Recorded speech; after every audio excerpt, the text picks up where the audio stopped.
नमस्कार दोस्तों, स्वागत है आप सब लोगों का द हिंदू वोकैबुलरी 27 फरवरी 2026 में।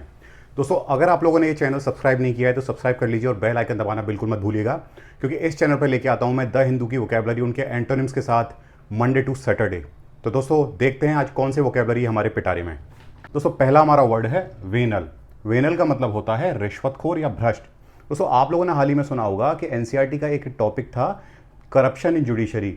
उसको लेकर जो हमारे चीफ जस्टिस हैं सुप्रीम कोर्ट के BR गवाई, उन्होंने कहा है कि this article tried to portray supreme court और judiciary as a venal institution. मतलब जो वो आर्टिकल था उसने सुप्रीम कोर्ट या जुडिशरी को किस तरह से दर्शाया है, उसको एक रिश्वतखोर या भ्रष्ट इंस्टीट्यूशन संस्था के तौर पे दर्शाया है। समझ गए दोस्तों। वैसे एक चीज़ तो है, इंडिया में हर किसी से सच हजम नहीं होता है। समझिए दोस्तों। दोस्तों वहीं इसके एंटोनिम की बात करें तो वो होता है ऑनेस्ट। ऑनेस्ट का मतलब होता है ईमानदार। दोस्तों honest person is respected everywhere. मतलब जो ईमानदार आदमी है उसकी हर जगह इज्जत होती है, उसका आदर होता है। दोस्तों अगला हमारा वर्ड है एक्र्यू। एक्र्यू का मतलब होता है जमा होना या बढ़ना। दोस्तों आप लोगों ने हमेशा सुना होगा आपके पिताजी से, मम्मी से, कि आपके पास अगर कोई पैसा बचे तो उसकी आप FD कर दीजिए ताकि उसका इंटरेस्ट उसमें एक्र्यू होता रहे, जमा होता रहे, बढ़ता रहे। समझ गए दोस्तों। तो वहीं इसके एंटोनिम की बात करें तो वो होता है डिमिनिश।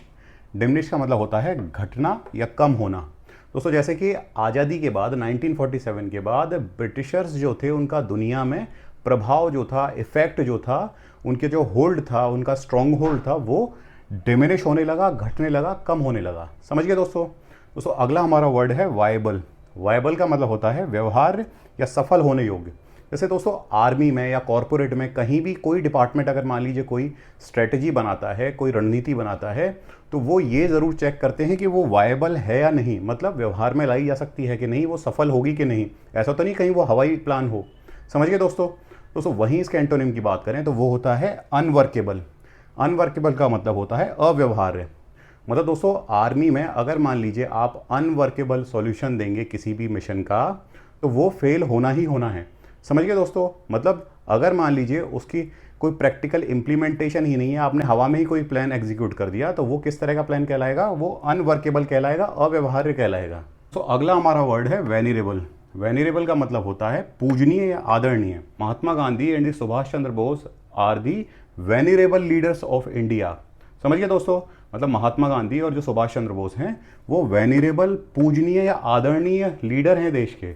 समझ गए दोस्तों। दोस्तों वहीं इसके एंटोनिम की बात करें तो वो होता है डिसरेप्यूटेबल। डिसरेप्यूटेबल का मतलब होता है बदनाम या अपमानित। A person with the loose character often becomes disreputable in society. मतलब जो आदमी चरित्र का ढीला होता है, चरित्र का खराब होता है, वो सोसाइटी में, समाज में बदनाम या अपमानित हो जाता है। समझ गए दोस्तों। दोस्तों अगला हमारा वर्ड है सरमाइज। सरमाइज का मतलब होता है अनुमान लगाना। दोस्तों अगर मान लीजिए मैं आप लोगों से कहूं कि आप लोग प्रेजेंट में जो काम कर रहे हैं, जो कृत्य कर रहे हैं, उस चीज से मैं आप लोगों के फ्यूचर को सरमाइज कर सकता हूं, अनुमान लगा सकता हूं। समझिए दोस्तों। क्योंकि आपका फ्यूचर भी तो तभी बनेगा जब आप अभी प्रेजेंट में जो काम कर रहे होंगे उससे।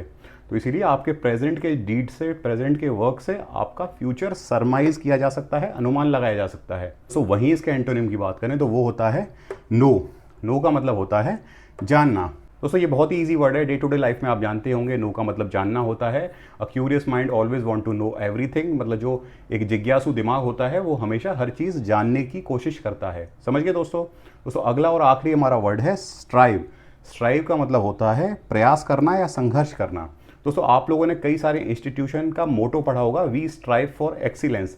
मतलब हम उत्कृष्ट रहने के लिए प्रयास करते हैं, संघर्ष करते हैं। समझ गए दोस्तों। दोस्तों वहीं इसके एंटोनिम की बात करें तो वो होता है सरेंडर। सरेंडर का मतलब होता है आत्मसमर्पण करना।